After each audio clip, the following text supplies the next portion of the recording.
I'm Larry Fedoruk, and this is Later That Same Life. On this weekly podcast series, topics, discussions, stories from our lives. Season 6, Chapter 4. First, language. New, recent data. 1 in 4 Canadians say they have a first language that is neither English nor French. That's about 9 million people. The numbers from Statistics Canada, here thereafter known as StatsCan, because statistics is such a difficult word to say in any language. Statistique, estadísticas, 统计数据. 1 in 4. Initially, I was surprised at that number. And then I realized, as an older white male, almost third-generation Canadian, that the surprise is actually my bad. As you know, Canada has 2 official languages, English and French. The country runs on English. Oh, no disrespect, that's just stats. Statistique. English is spoken by just over 3/4 of Canadians. The number of French-speaking Canadians has been on the steady decline since 1971. Why is Canada English and French officially? Well, an ever so brief history lesson. I'm leaving a lot out. In 1492, Columbus sailed the ocean blue. In the latter part of the 15th century, it was actually England and France who were the colonizing zealots of their day. Build an empire. Shortly after Columbus, it was John Cabot, also Italian but living in England, who made his way to Canada on behalf of the king, one of the Henrys. Within years, explorers like Jacques Cartier and Samuel de Champlain mapped out some North American territory for France. We're talking Florida up to the tip of Labrador. In the mid-1500s, the word Canada was already appearing on maps.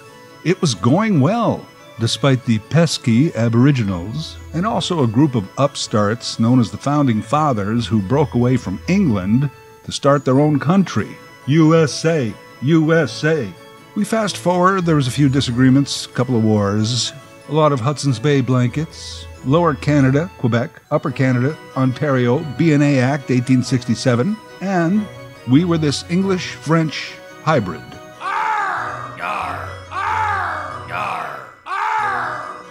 Hey fellas, there's enough here for all of us. Beaver pelts for everyone. I'm buying. Yar. So that's why we're English and French. It was those 2 nations that founded Canada. And by founded, I mean stole. And here we are today, 1 in 4 Canadians claim a first language that is not English or French. So what are we talking here? Well, after English and French, there's Mandarin, then Punjabi, neck and neck. From there, in descending order, there's Spanish, Arabic, Filipino, Urdu, Korean, Portuguese, Vietnamese, Tamil, Hindi, Serbo-Croatian, and even Haitian Creole. We are more diverse than the bridge on the Starship Enterprise. And just like Star Trek, though we pride ourselves on our diversity, the captain is still a white guy. Do as data says. At once. Aye, sir. Canada and the United States, built by people from somewhere else. Unless you are indigenous, everyone's bloodlines can be traced to somewhere else. You don't need Ancestry.com to figure that out. Somewhere in the 1960s, we in Canada began to make a distinction from the United States as to the status of our diversity. We would be a mosaic, as opposed to the American melting pot. Oh, and here's a bit of trivia you don't need to know, and you won't remember right after this podcast. The term melting pot was coined by a Jewish-Russian immigrant born in London, England, named Israel Zangwill. He wrote a play about a Russian immigrant family, and it was called The Melting Pot. used as a metaphor for the way the United States absorbed immigrants. That was 1908. The following year, the play came to Washington, D.C., and President Teddy Roosevelt really loved it. Also loved the term.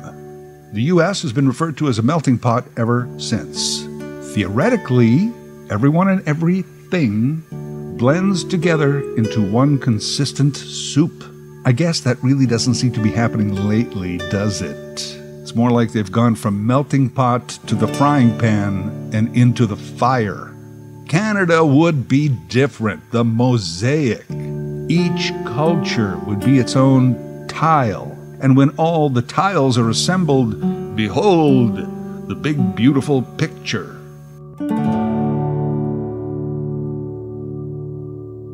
I don't know how melting that pot is right now or how mosaic our portrait is.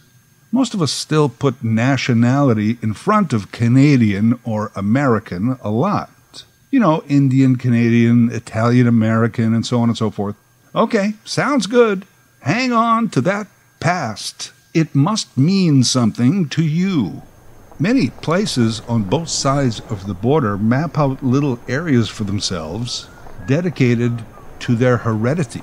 Chinatown, Little Italy, Little Jamaica, the French Quarter, the Latin Quarter, Spanish Harlem, Greek Town, on and on, where people live amongst a like bloodline and language of others, while still being an American or a Canadian. We've been taught that it's important to see and hear people that are just like us. So is one melting and the other mosaicing? Hard to tell. As I said, this continent was built up by people from somewhere else. Immigration to North America began in the 1500s, shortly after John Cabot drew one of the first maps of the East Coast, and then set up a bed and breakfast. The second part is not an actual historical fact. As Canada and the U.S. formed their countries and governments under democracy, they began and always have tried to control immigration. Who's coming? How many? And from where? I guess that makes practical sense. Both countries began expanding west to make room for more people, and then further west, right up to the Pacific Ocean. There were immigration quotas, restrictions on certain populations based on war times. But in that first wave almost 500 years ago, the immigration was largely from Central and Southern Europe. And the immigrants brought with them their sense of nation, ancestry, and of me first, which still exists today.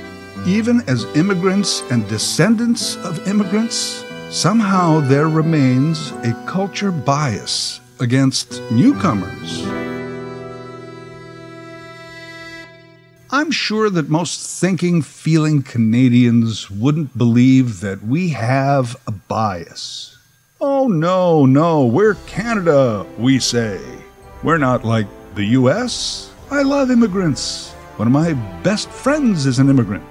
I love their culture. Yeah, we say all that. I have this theory that most white people who say they love other cultures really mean just the food and possibly the clothing. Yeah, I gotta get some dim sum, some jerk chicken, Korean barbecue. Hey, did you see that Caravana parade? The holy Hindu festival? I love the costumes. Such great colors. And after that, we're mostly done. Hey, let me tell you about my country and my religion. Yeah, no thanks, pal. You're in Canada now. The intermingling is complicated. Like, for example, it might be cultural appropriation for me to wear an Echkan Sherwani, but I'm allowed to have curry. You can eat our food, but don't wear our fashion. But aren't they both part of your culture? Okay. I think Canada is very culturally progressive as a whole. But I always remember this old joke. It's about two Pakistani gentlemen who meet as they land in Canada to begin their life here. they get to talking and they place a bet with each other, $50, as to who can become more Canadian in 1 year. A year later, they meet up, and the first guy says, I just picked up a double-double at Tim Hortons, dropped my kid off at hockey, and then got a 2-4 of Molson Canadian. And the second guy says, oh yeah? Off, pal. Oh, Larry, that's so racist. No. The joke is actually about racism. The punchline makes fun of racist Canadians. I know it's not as funny once you have to explain it, but I always wondered, is that joke based on a reality? Does it come from a place that we shouldn't be so proud of? I personally pride myself on my acceptance and tolerance. But even that, it's like, wow, bully for me, look at me. I'm accepting and tolerant. Yeah, that's the basic least you can do. Congratulations, you're a saint. Still, when I heard that stat, 1 in 4 Canadians, etc., I was somewhat surprised. That is my bias. A first language is just that. It's the first language you learn and the first language you choose to speak in your home. 9 million Canadians have one that is not English or French.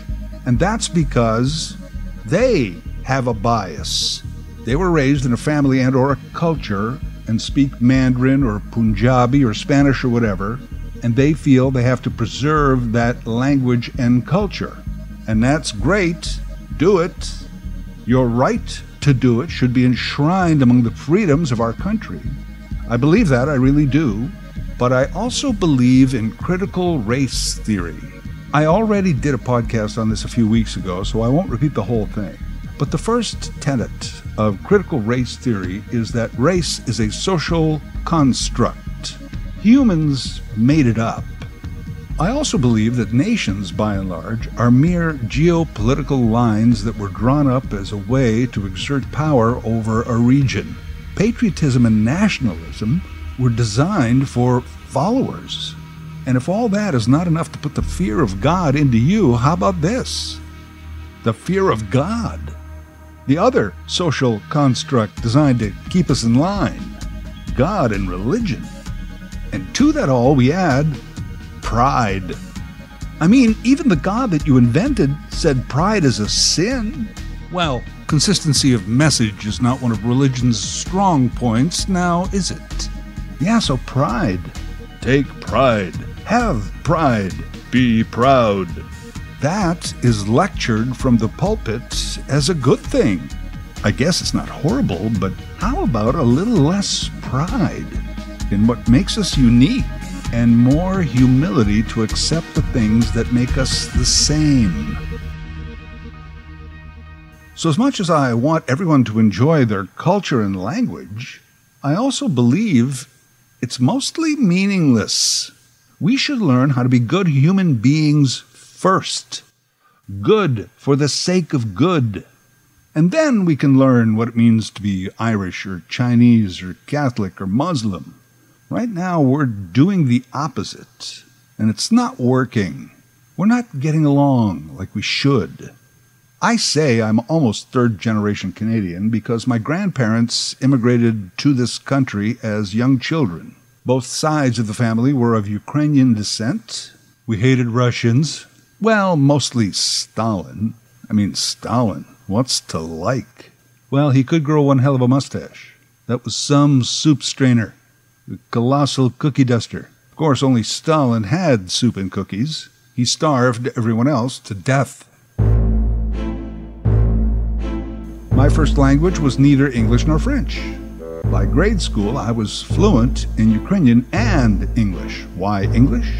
Well, my family felt it was necessary for me to get along within the school system and eventually in the rest of the world. This bilingualism among my family and those around us morphed into 2 other languages, broken English and broken Ukrainian, which we could all speak really well. These people invented 2 new hybrid languages. In high school, I didn't take French. I was allowed to take Ukrainian as my second language, and all of this didn't matter. I lost the language. I am functionally unilingual. You know, when Zelensky is ranting on TV right now, I can pick up a word or two. Gee, if he would only talk slower. I listen intently. I try and understand. But for all I know, he's pleading to the UN to send him a new beard trimmer. I think that's what he said. I don't know. No, I don't know, and I don't care that I'm not understanding the language. I've tried to learn it again from time to time. I've also tried to pick up some French or some Spanish. I have no capacity for it. It is why I admire people who come to Canada with almost no English, and yet somehow survive. No English, and then a year later they're out buying a double-double at Tim Hortons and a 2-4 of Molson Canadian. You know, you stick me in another country that has no English, I'm dead in a month. Well, maybe not in France, because, you know, I could always order the Royale with cheese. What do they call a Big Mac? Big Mac's a Big Mac, but they call it Le Big Mac. What do they call a Whopper? I don't know, I didn't go to Burger King.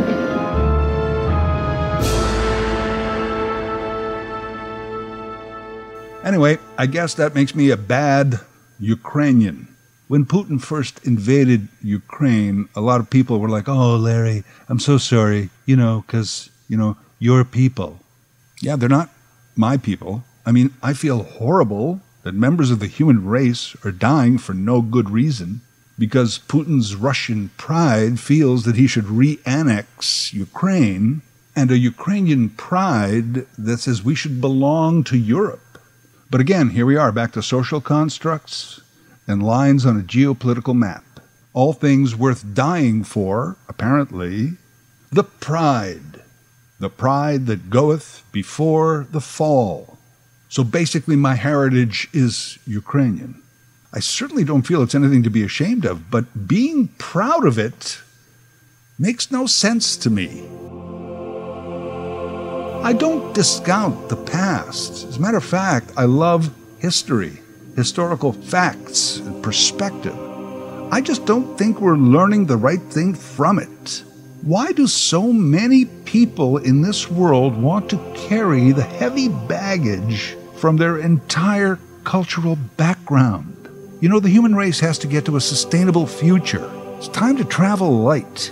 Compared to most, I guess I'm a white bread mayonnaise sandwich. I'm aware of that.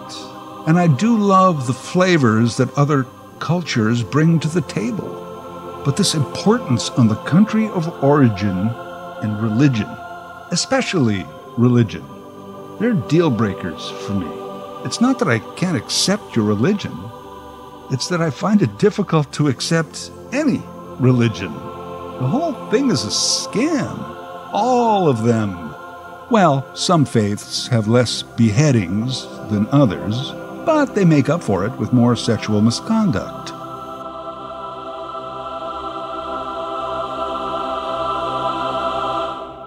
Let's go back to the story that started this stream of consciousness. 9 million Canadians, 1 in 4, have a first language that is neither English nor French.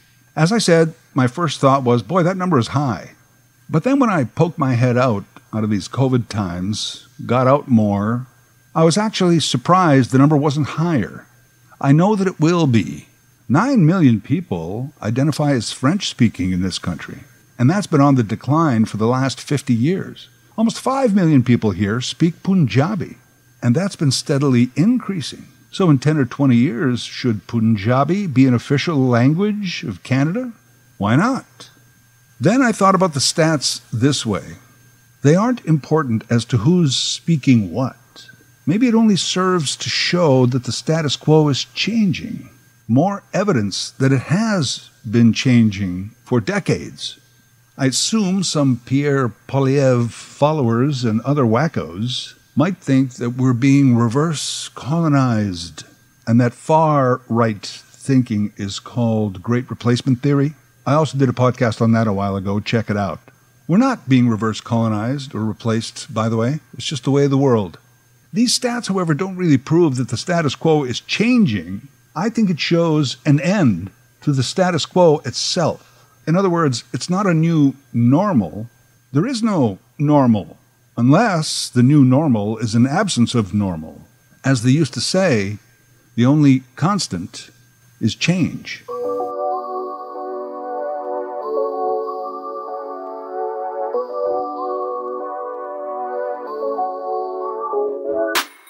Here's the other thing. Even asking the first language question and collecting the data, it is a very English-French colonial thing to do, isn't it? It's the old guard, trying to figure out how many people aren't us. Oh, it's okay to ask, because we're all tolerant and accepting and everything. We're just kind of curious, that's all. What kind of Canadian is out there? We're just looking to make up some new tiles for the, what do you call it there, the mosaic. Again, I'm all for diversity. Hopefully I've explained that part sufficiently. I am grateful I got to live in a more diverse part of the country than the one I was born in. The diversity taught me a lot. Diversity is great. It's the pride that's killing us. Merci beaucoup. Hasta luego. Ya не знаю.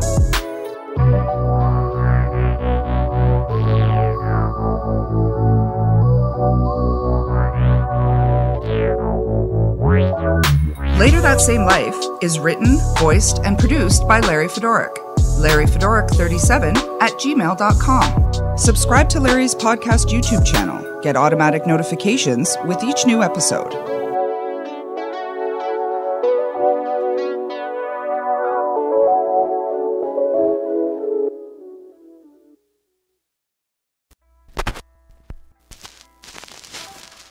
So you can use adiós, bye, hasta luego,